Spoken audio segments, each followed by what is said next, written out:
You ask Tiger to solve. This deals with linear equations with one unknown. The final result is m equals -4. Let's solve it step by step. Simplify the expression. Group like terms. Combine the fractions. Combine the numerators.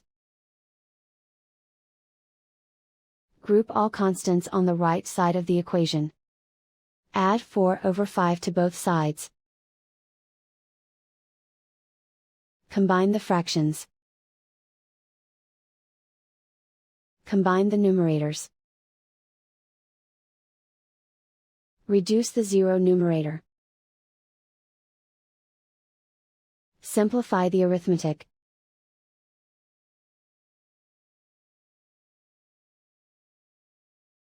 Isolate the m. Multiply both sides by inverse fraction 5/-1.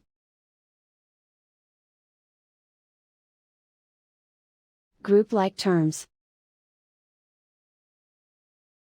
Multiply the coefficients. Simplify the arithmetic.